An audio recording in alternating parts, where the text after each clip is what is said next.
Hey everyone, I'm Patrick Monnot. I'm the founder and the CEO of Pod. Welcome to another amazing episode of the podcast. Today I'm super excited to have no other than Shane Jamison on the pod. A bit about Shane for folks who don't know him and who are listening. So Shane, you correct me if I'm wrong here, but you started in financial services space and then spent most, if not all, of your career on the strategic sales side in the tech space.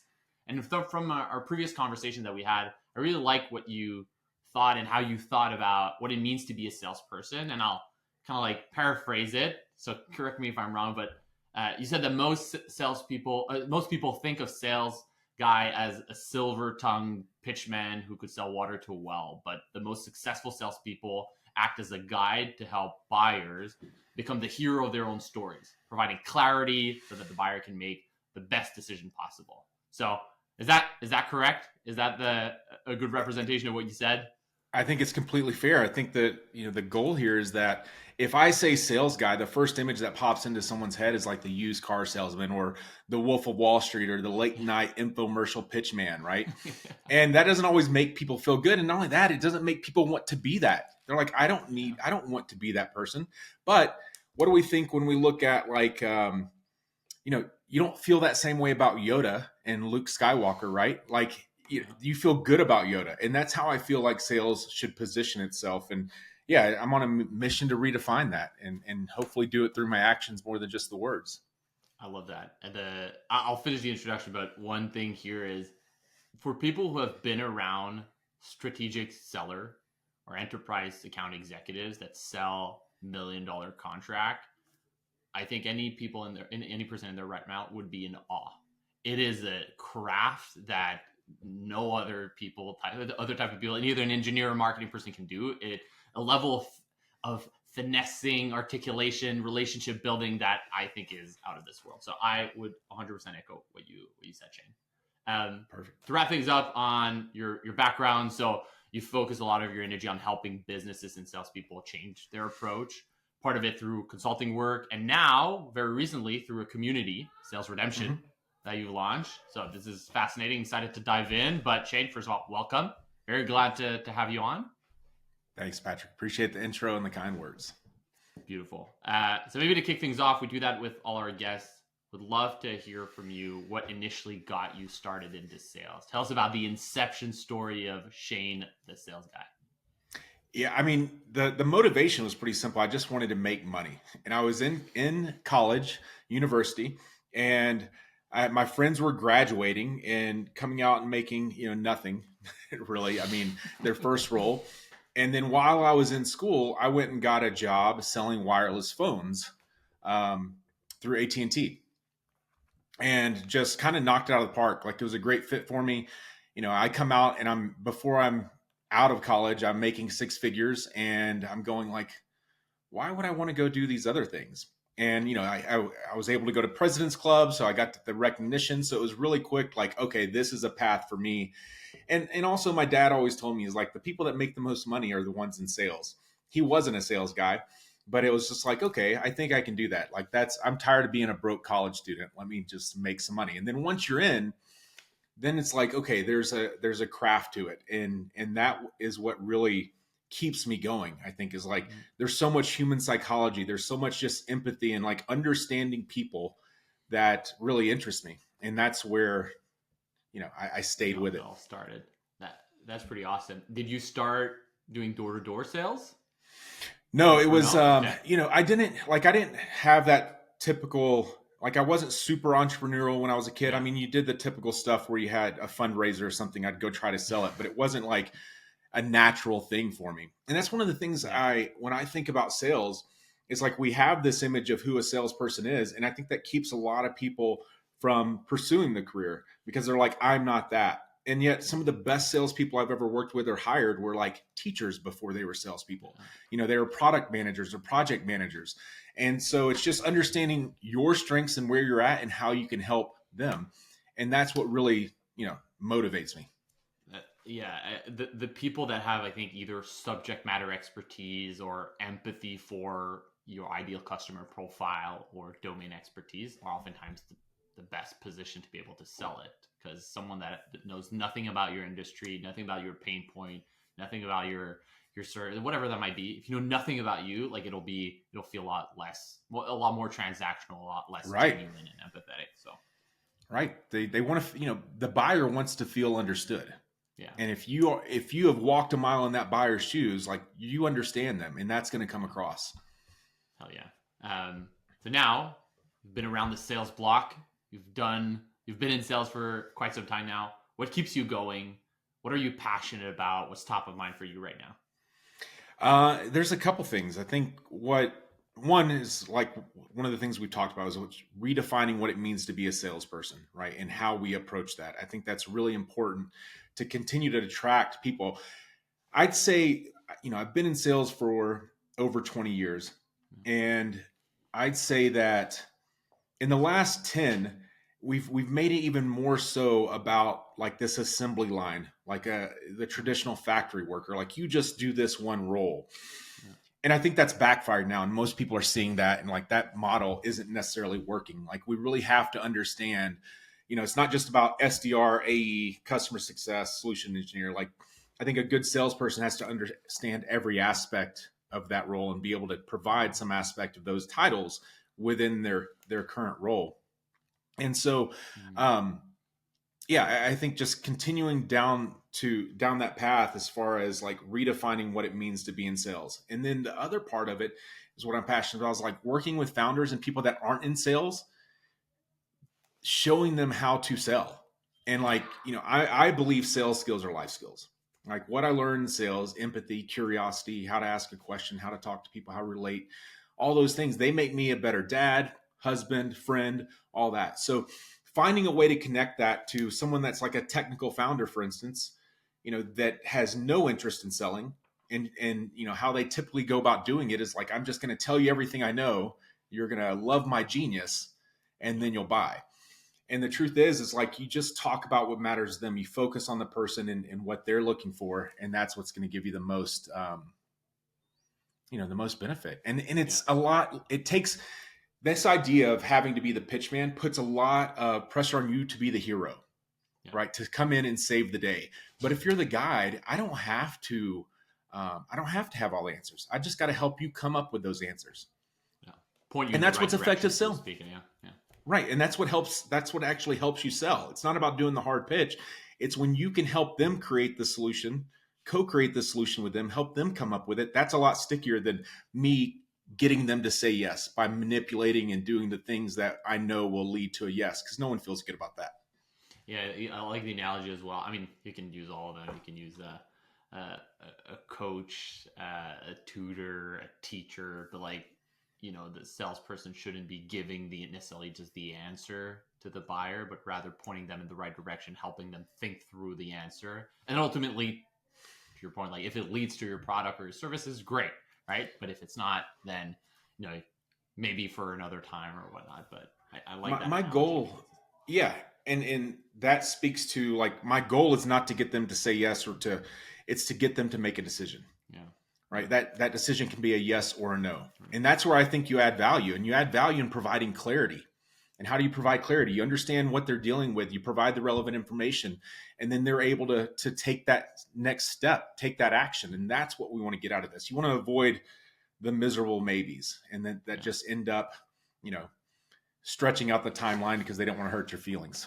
Yeah, and making you waste your time with endless follow-ups, just checking ins. until you die. Cool. And what I think what's interesting, Shane, is helping, I think, technical founders that don't necessarily have any type of sales experience. I think this type of training, coaching, and enablement is also applicable to an AE that is just starting out the job, or an SDR or BDR who's transitioning into an AE role. So I know the couple of things that we're going to talk about today is like, sales workflows as an account executive and like discovery, et cetera. So I'm curious to hear your take when we talk about it, about like, okay, well, is this different if you're a founder and you're looking to do some founder-led sales, or if you're an AE, it's also applicable if you're an AE or a BDR looking to close a big deal? Yeah. I totally agree.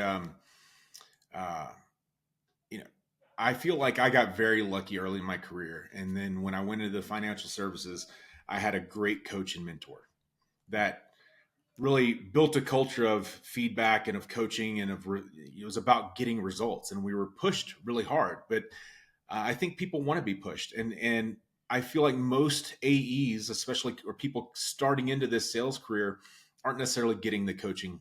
That's it's not either it's number 15 on the priority list because they've got a million other things to do, as a VP of sales or something, or some people just don't care about doing it, and then also they just don't know how to do it well. And so I just really believe that implementing that from the very beginning, whether it's the founder should be founders should be taking on the sales capability and really building out that process, and then being able to hand that over to a salesperson that can come in and execute. Yeah. But also, if you do that, you're going to be able to help people and teach people and coach people. It's just got to be a priority. Yeah. Well, why do you think, not to go too much on a tangent here, but like you mentioned, there are definitely sales leaders that don't want to do it. Then we throw these, you take these guys, you throw them in the bin. They're not the good ones. Yeah, I think that they just think like, here's the numbers you're supposed to hit them. Yeah. It's not up to me to get you to hit that. But like, I think that's why sports is such an apt analogy for sales, because, imagine if, the New England Patriots, let's say, or the Kansas City Chiefs, right? If Andy Reid went out there and just said, all right, y'all throw the football around and I'll see you on Sunday. Win the game. Like, win the game. Like, you're not going to get anything out of it. Yeah. Do you think for the people that, for the sales leaders that are either, that don't know how to do it, or the ones that it's not necessarily making it to the top of their priority list, why do you think that is? Is it just because as an organization, it's not necessarily valued? Is it a lack of, I don't know, training of the trainer, or coaching the coach on how to do it? Or is it kind of a mentality shift that needs to happen? Right. I think it's a couple things. One, VP of sales, like a lot of them know that coaching is important, but again, there's a million other fires that they're trying to put out, and they're trying to be, the hero of the sales organization. But what I found in my experience is like, when you get the biggest lift, it's because of that coaching. And most people confuse coaching with, we had a deal review and I told them they needed a multi-thread, and like that, I did it. I coached, and really what coaching is about meeting that person where they're at and helping them realize their full potential within the current playbook that we're running. Yeah, that's awesome. So let's talk a bit about that playbook. In sales, everyone knows about discovery. There are 1,000 ways to do discovery. Every company is do it differently. They'll have different questions, different topics. I want to talk a bit about your perspective on how to do discovery in the right way, either structurally or conceptually. So generally speaking, before diving into the details, how do you see the importance of discovery in the selling motion altogether, especially in more B2B, longer sales cycle type of deals? Right. I think one of the where a lot of confusion happens is they think discovery is just a stage in the sales process. And the truth is it's always be discovering, right? Always be curious. And it happens at every interaction. Like even on a demo or a proposal call, I'm still doing discovery. Like I'm listening to what they're saying. And then because I've trained myself, like certain things they say, there are triggers that makes me think, oh, I'd like to ask about that. That seems like that'd be something that's really frustrating to them. How can I dig into that? Right. So first and foremost, I think it is the most important, because it's what makes the sale happen, is always being curious and making sure that you're pressure testing what you think, the assumptions you have, especially in a long sales process. If that first conversation you have, you may get a lot of information, but if you may have 10 other conversations and you don't gather more and you're always pitching to that, you're not going to be relating to all the different stakeholders involved. So it's always be discovering first and foremost. And I think how you set that up as a rep going into those calls is to come with a perspective. Like you've done the research. It's not about looking for this solution. It's not about, you've thought deeply about the problems that you solve and how it impacts your prospective buyer and the companies that you're working with, your ICP. And then you can come with a perspective. And so it's not just about interrogating them and asking a question. It's like, hey, how do you think about this? I was talking to someone the other day about this is a problem that they're having. Is that something that you've been experiencing? How have you thought about it? And now we're just opening up as a conversation and not just like, What are your pains? What are your goals? What are your challenges? Why can't you hit your challenges?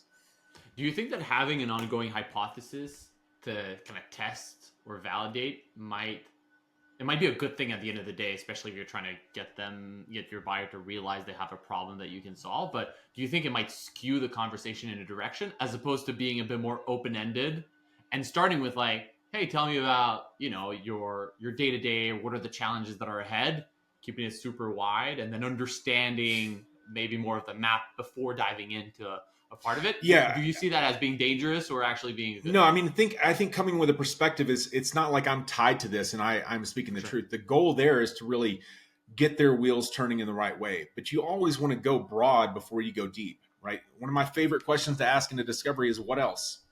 It's like, hey, you're trying to, what are your goals? And they give you one goal. We want to double revenue. Well, first of all, what does double mean? But two, like, okay, what else? And then they'll give you another goal. Okay, what else? And they'll give you another goal. And you say, what else? And then they say, that's it. That's what we're focused on right now. Great. Now we can start to go wide, and then we can start to break that down and say, okay, where's the real pain? Where's the real priority that they're trying to achieve? Because if you're trying to do it all, your solution's probably not going to be able to do it all. And so like, we need to focus on where we can have the biggest impact and make sure that aligns with their priorities. Because I think that's the biggest mistake most sellers make, is that we hear a couple words of like buzzwords and like, oh, we can solve that. I know how to pitch that. And then we just move them through the process. But we get down to the end and then they're like not ready to pull the trigger. It's because we didn't realize that this isn't a priority right now for whatever reason, or we didn't make it urgent enough for them throughout this process.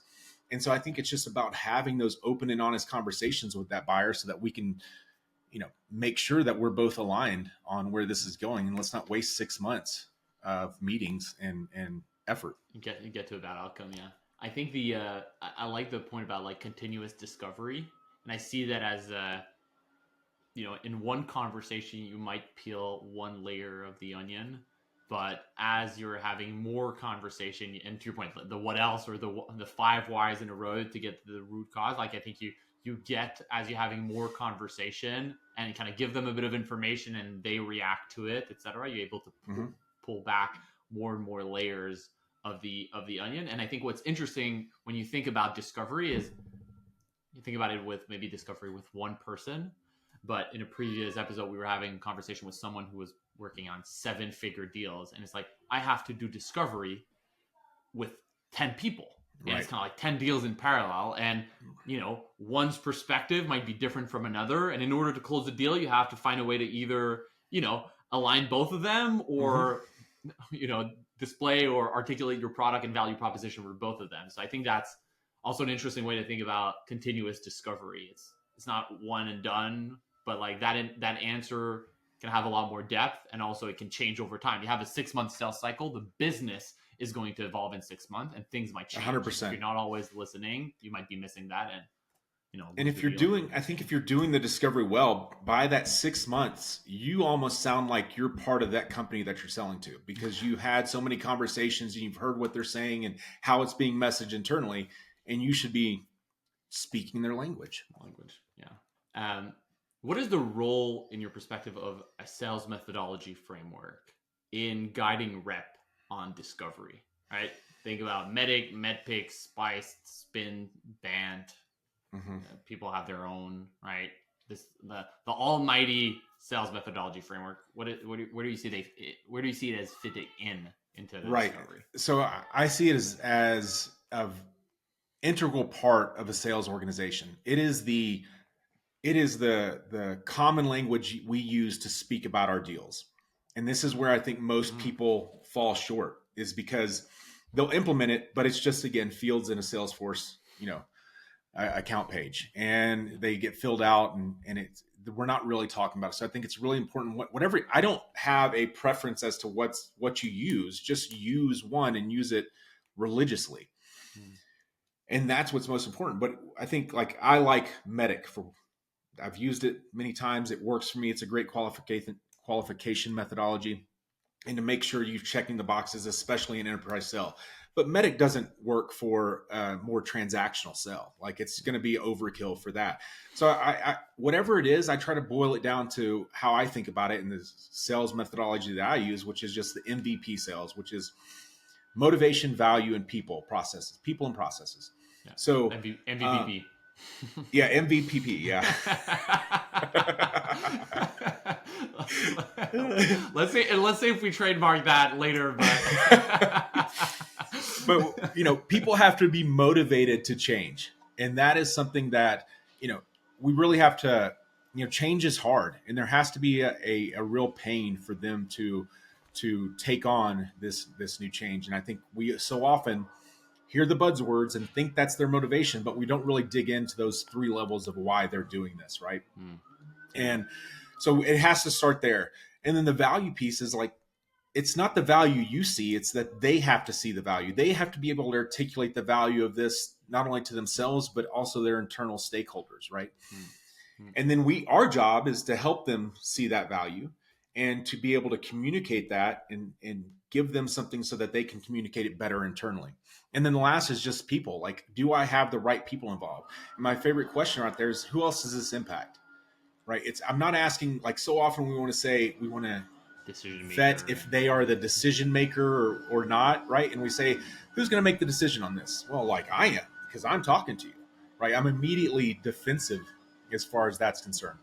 Yeah. And so we do the so understanding the value, and then of course that's like also being justified with a business case, right? Not just like numbers we make up, but really understanding it. So it's like they see the value, they can articulate the value that's supported by metrics and numbers that we will realize with this outcome, right? And then the last piece, go ahead.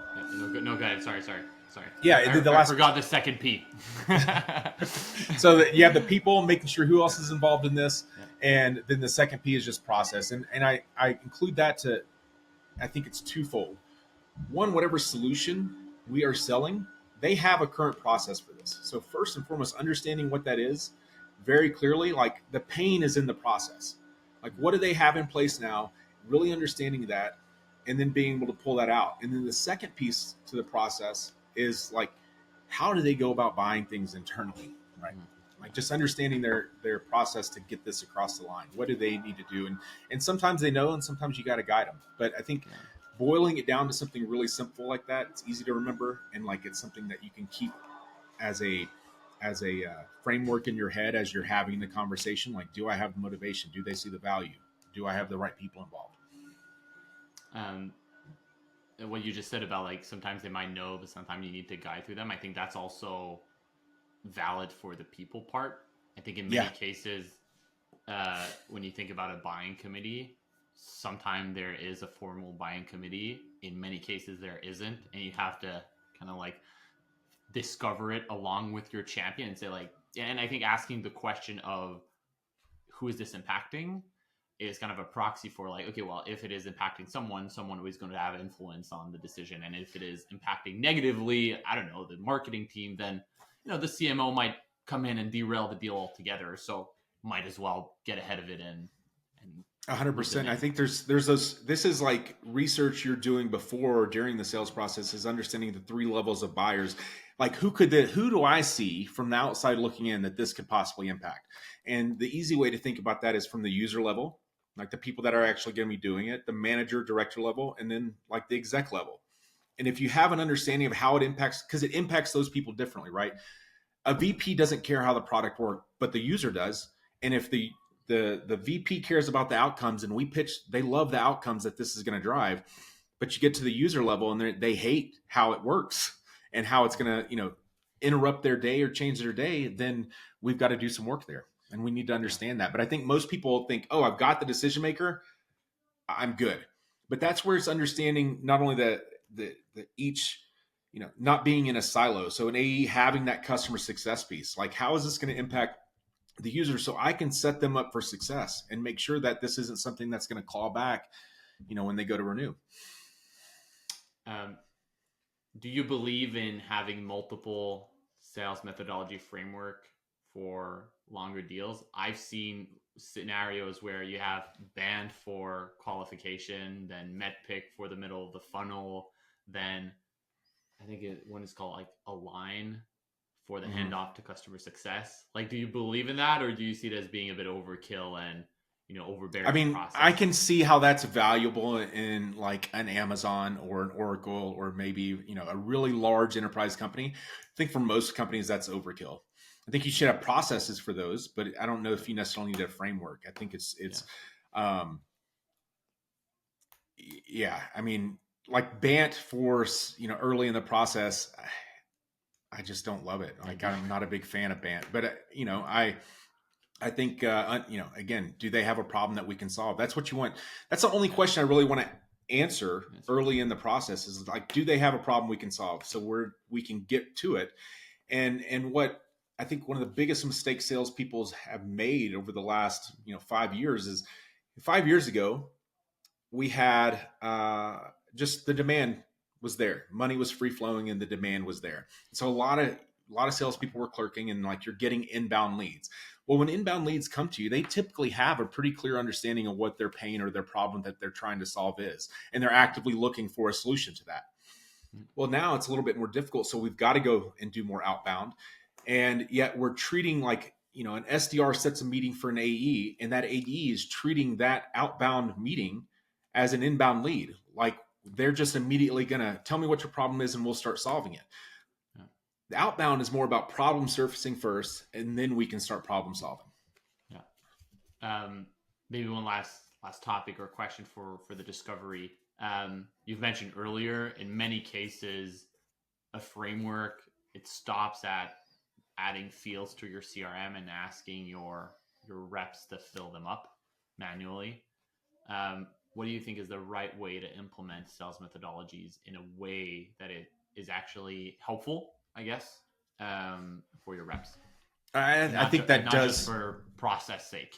Right. I think that does come down to the leadership, right?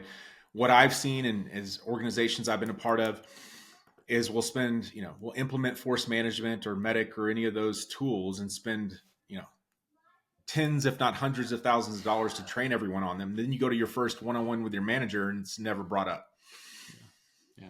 So to me, it comes down to a leadership. It's like the top leadership needs to be communicating that to the middle leadership. The middle leadership needs to be communicating it to the AEs. And that's how we have our conversation. So we're going to talk about this. It's like, hey, I don't see any metrics here, right? Help me understand how this is going to be successful and just really using that as part of the conversation. But for whatever reason, it's something that it's typically implemented and then forgotten about. And then it just doesn't really work. So, to do that, you just have to be coaching to it constantly.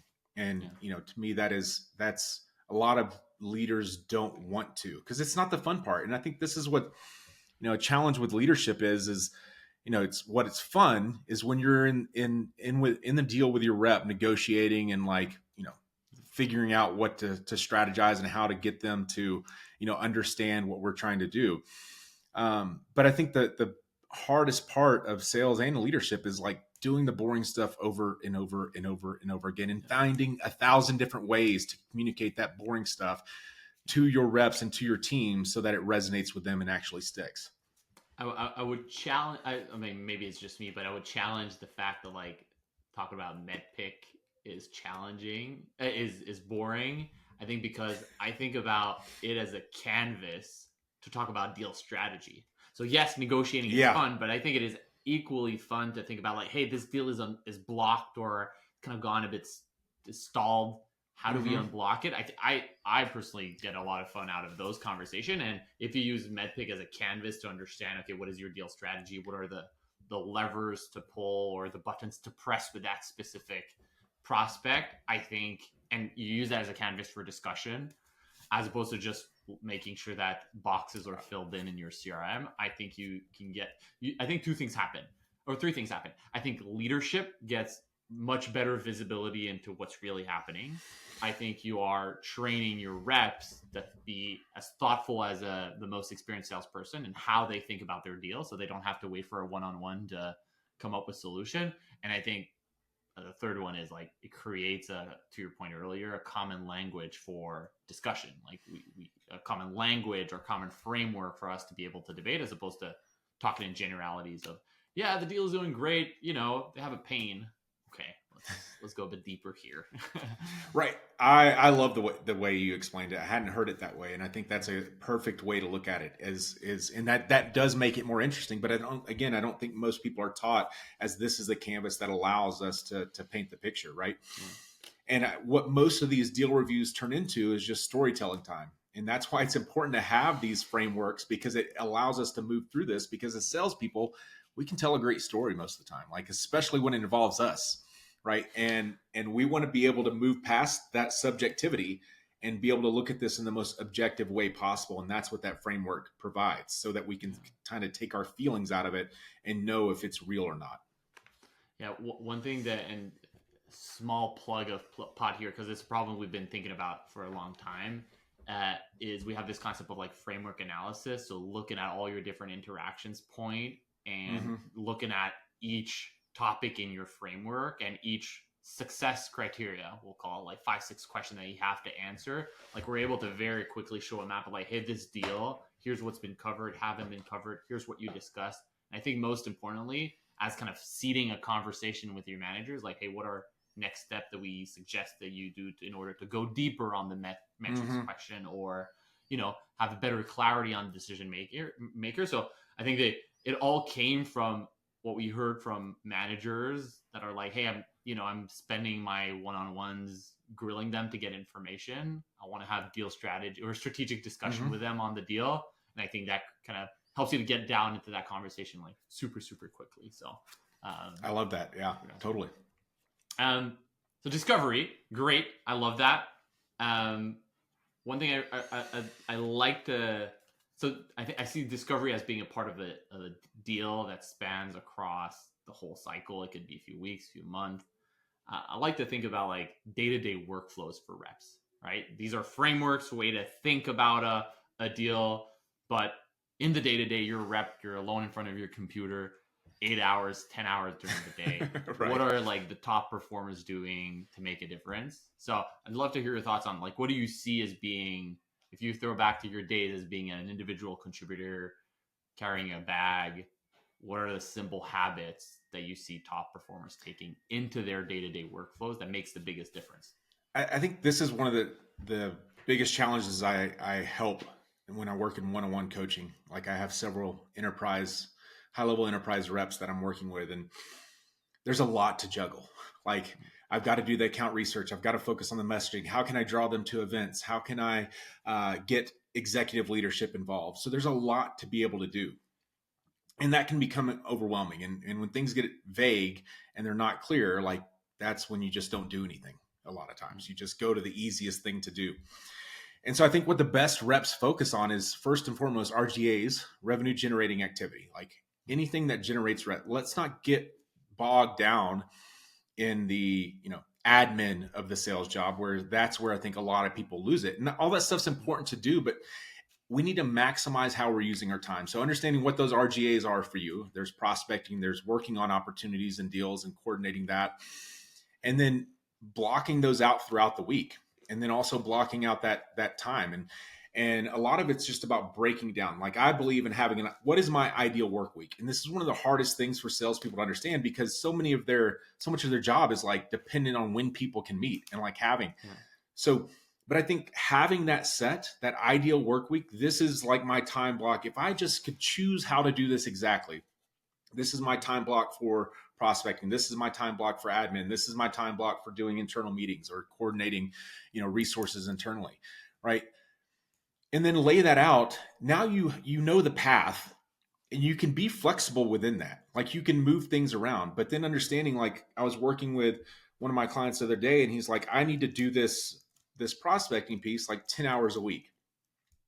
And he's like, when do I find the time to do it? And it's like, well, let's break up. You need 10 hours in a week. So let's break it up into 1 hour chunks. Let's first understand what do we need to do when we're doing that activity? Like building a list is first and foremost. So like take an hour to build that list. Then the next hour is about executing it, right? So like if I take an hour to build that list for the week, make sure I have that in place, and then we can just focus on executing who I'm going to call, why, we want to build that list so that it's as similar as possible. So we're not having to context switch constantly. Yeah. But then find those times, and ideally you have a 2-hour chunk, but if not, like you can find an hour within a day or 30 minutes within a day. And if you know what you're going to do during that time, you're going to be able to execute. But what most people do is they have their list, and then they go in there and they pull up a name and they go, oh, let me look at their LinkedIn and let me see what I can wondering about their day. Right. They're like crafting the perfect message to send when like all that work needs to be done ahead of time so that you can just come in and execute. You can make the cold call, or you can send the email, or you can connect with them on LinkedIn or send them that LinkedIn message. Like the execution piece is about not thinking. And most people get bogged down to where you can knock out, reach 20 contacts in an hour pretty easy if you're able to execute. But what most people do is they get three to four because they're spending 10, 15 minutes per each one to reach out to them. And that's just going to slow you down. So it's important to personalize. It's important to do all that. That's the prep work you do before you really need to execute on that. And so time blocking, I think, is the key there. Yeah. Calendaring, which I see that as being, I've read about it a few times that I've implemented for myself, especially as calendars go crazy. But I think it is a trick for highly productive people. And like my calendar at least is just a bunch of colors with hours blocked to do different things, or else it's too easy. First of all, I think it gives you a bit of pressure to execute in a certain time, because like I have an hour to do this. I don't have, the whole day. So I've seen that be, applied to a lot of founders do that, a lot of executives, but I think doing this for account executive or sales rep, generally speaking, is a super good act, because to your point, they are juggling 1,000 different things all at once. That's part of the job, right? 50 deals in your pipeline, prepare for the pipeline review, reworking on the deck, thinking about the next quarter becomes very, very overwhelming. So kind of to cut through the noise, I like that a lot. You mentioned something when we were initially discussing the acronym PEPPER. Yeah.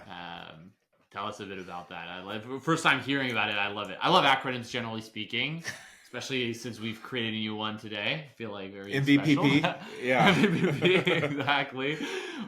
Put that on our website. I totally agree, because that's, I think, how we understand things. And then, for a leader, we just want to message the same thing over and over, because that creates clarity. Yeah. And so MVP selling took me a long time, because first it was like, it originally started with, okay, we have to figure out the problem. Like, what is a problem about? And then it was like, they have to be justified with the business case. And then we have to have like a decision maker involved. And so just sorting through all that, and I tried several different iterations until I was like, MVP is just really simple.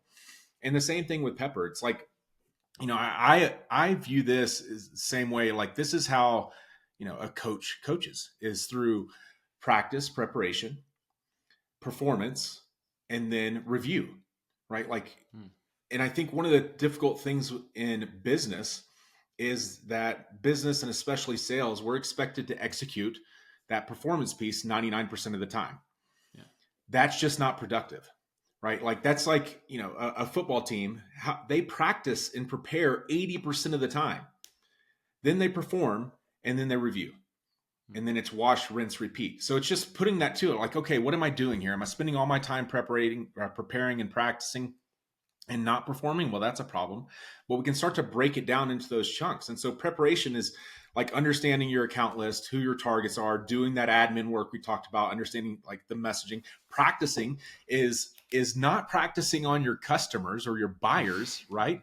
It's having that role play session or talking through the messaging and really thinking about like, okay, I said this, but it's not connecting. Like, how can I make this better? And then you perform. And if you do that, one of the things another profession I like to compare sales to is acting. And that is because with preparation and practice, like they often say there's not a lot of improv in acting, but when it happens and it's done well, it's because that actor has internalized the script in that character to the point where it's not something they're thinking about. It just comes out of them organically. Right. And so that's what we have to do to be able to perform at the highest level, is get to that point where our process, our words, what we're doing is so internalized that now I can just let curiosity lead the conversation, right? I can show up and perform and deliver. And then the key piece that no one does, like everyone has their calls recorded, like 0.01% of those calls actually get listened to or reviewed. It's such a small amount, and that's where we're really missing. That's probably generous. Yeah, as a percentage. Yeah, but it is something that is, because sellers can be such great storytellers, especially when it's about themselves. So they can tell themselves a story of like, oh yeah, this is why that person's going to buy, and they can repeat it. But if you go back and look at the game film, you'll start to see where they have made assumptions. And like an honest seller is going to be able to pick that out. It's not like I have to pick them apart and make them feel small for doing something wrong, right? It's like you're going to see like, oh, what did you think about when you asked this question and how they answered it? Where did your mind go? And then, okay, how I saw it was this. And then it's like a light bulb. And then we can go back to the preparation and practice. Two things that you mentioned I think are interesting when put together is RGA, revenue generating activities, and then Pepper as a framework. I think, and what you said about people expect 98% of their time to be on performance, i.e., selling. And there's obviously the metric that probably everyone has seen at some point. They expect 80% of their time on admin work, 20% of their time on revenue generating activity. I think we can all agree that there's probably a world where that number gets a bit, that balance get a bit shifted. But I think what's interesting is like actively spending time on practice, on preparation, and on review will actually help you get more out of the 20, 30, 40, 50% of the time that you actually perform. And it's not just about like, let's get it to 100. So I think that balance and helping reps and also managers understand that like, I need to spend this time to review the deal, or I need to spend that hour to prepare ahead of a big steering committee in order to have a good conversation and in order to make sure that there's a high level of quality in all my interaction with prospects. I think it's an interesting way to put both of these frameworks together in something very actionable, as opposed to be stuck in bombastic statement like, you should spend 100% of your time selling. Well, maybe not, right? The reality is a lot more nuanced. And I think just being thoughtful about it, and that's why the ideal work week is so important, is because you're being thoughtful about how you're going to use your time, so that when that does occur, we know we don't have to think, we know where to fit it. And I think most people don't want to do that, because it's also about optimizing your best self, so that when I need to be 100% on, I know the times where I'm good at that. Or if I need to be, doing admin work, I probably don't want to do that at 9, 10 in the morning. I probably need to push that back to later in the afternoon or early evening, right? And because if we're just constantly, it surfaces, like here's an issue we got to deal with, it surfaces, and we just take care of it, you're never going to get to the important stuff. Yeah. Cool. I know that we have a few minutes left. I'll take a pause here for a second. Shane, okay to skip the last part about the negative perception of sales and jump into the rapid fire closer? Or is that okay? Yeah. Cut. So this was super, super interesting. Let's go and move forward in the last segment of the discussion, the rapid fire section. We probably have to brand it in a cool way, but so a few questions. I would love to hear your quick reactions too. Don't have to overthink it. It's always fun. It's always makes some fun clippable moment. The first one is favorite sales methodology framework, unless it's changed in the past few minutes. Well, I'm gonna say MVP, and then qualification methodology is MEDDIC. Oh yeah. And now that you've rebranded as MVPP. Yeah, exactly. This is a new one. Favorite productivity tool that you use in the day-to-day? Pen and paper. Boom. That to me is the ideal way to do it. I'm right there with you. I have digital tools for that, but pen and paper is what connects the dots for me. So I'm able to get my thoughts out, and then I'll put it into a list digitally so that I can have it wherever I'm at, in case I leave my paper behind. But I think the second piece of that is we have everything's stored digitally, like all our activity and everything, but no one ever looks at it. And so like, even when I'm looking at prospecting, I have a weekly tick sheet, and it's just like how many people I've ever reached out to. And I just take my pen and paper and I just tick. And then that's captured, and I look back and I can see that if I want to see a trend. But just that simple process makes sure, one, it keeps me attached to what I'm doing. So I think pen and paper is a most overlooked productivity method. I love it. What do you think is one of the most undervalued skill in the sales profession? Most undervalued skill. I do think it is discovery. I know we talked a lot about that, but it's just curiosity is really what that comes down to. And I think we are, it's kind of taught out of us because we're so focused on the pitch and like what we solve, and we miss the curiosity, letting the rep be curious. But if you do the preparation and the practice, then you can let curiosity lead the conversation.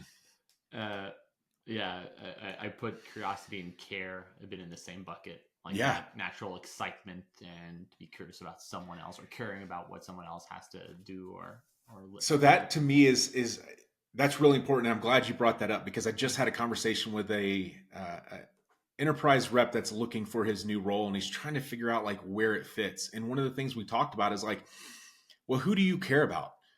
Like, go find something that helps them. Do you care about talking to IT people? Do you care about talking to marketing people or business people? Like, that's going to make it a lot easier to show up and do your job, is finding the people you care about, because then it's going to be a natural conversation. Like, you're going to be naturally energetic to work with them. But if they are a type of person that drains you and you're constantly, it's not going to work. Last rapid fire question. Actually, two last ones. A deeper one and a lighter one. What's your favorite way to re-engage a prospect that has gone cold on you? Favorite or most creative, absurd way? Okay, so I can't say that I've used this before because I just learned about it, but I cannot wait to use it because I think it's brilliant.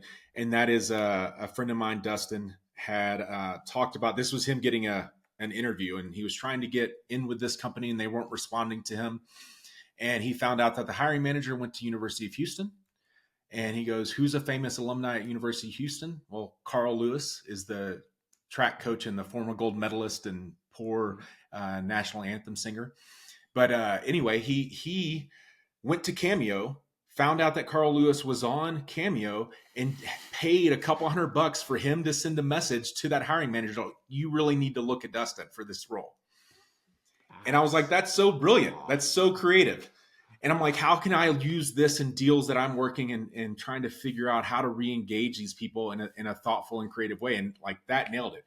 It's that extra step of thoughtfulness and depth that I think really, I can't wait to use it.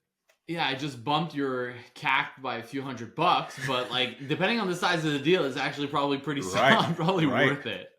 Right. Shane, thank you so much for joining us. This was super insightful and hopefully helpful for the folks that are listening. As a closing thought, obviously you put a lot of content out there, especially the work that you're doing with the sales redemption community. How can people find you, follow you, listen from you?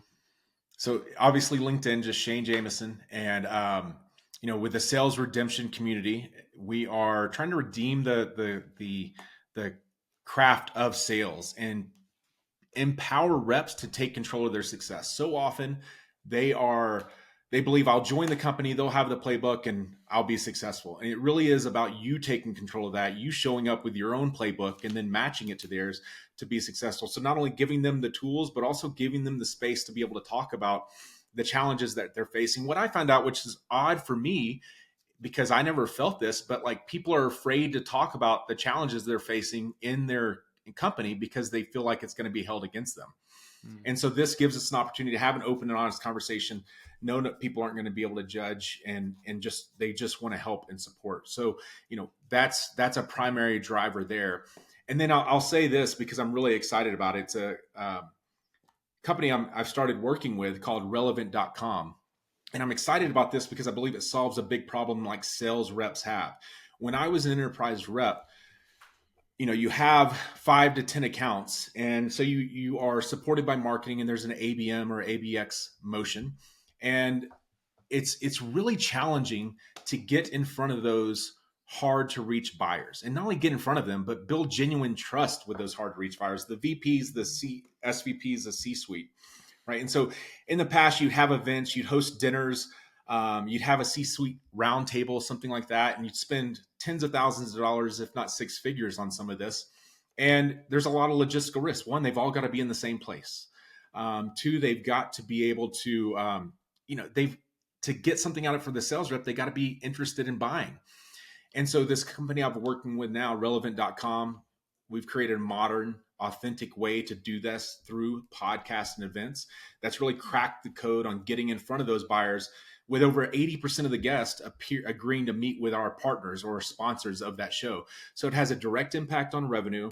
It creates a flywheel that impacts other parts of the business, right? Like from a sales perspective, if I have one of my targets on this podcast, they're talking about topical subjects and themes and challenges. That's sales enablement, right? Like I get to better understand this person so I can craft a message in a proposal that like aligns with what they're talking about and what they're thinking about. So I just think it's exciting. It moves past that corporate pitch and starts to align the brand with experts in an authentic and, most importantly, a human way. B2B sales isn't about selling business. It's about selling to humans. I was going to say that it's like a very organic and pragmatic way to make these connections, and everyone wins at the end. That's awesome. Well, thank you again so much for joining us, and the folks listening out there. I'm Patrick. I'm the founder and CEO of Pod, and tune in for the next episode of the podcast.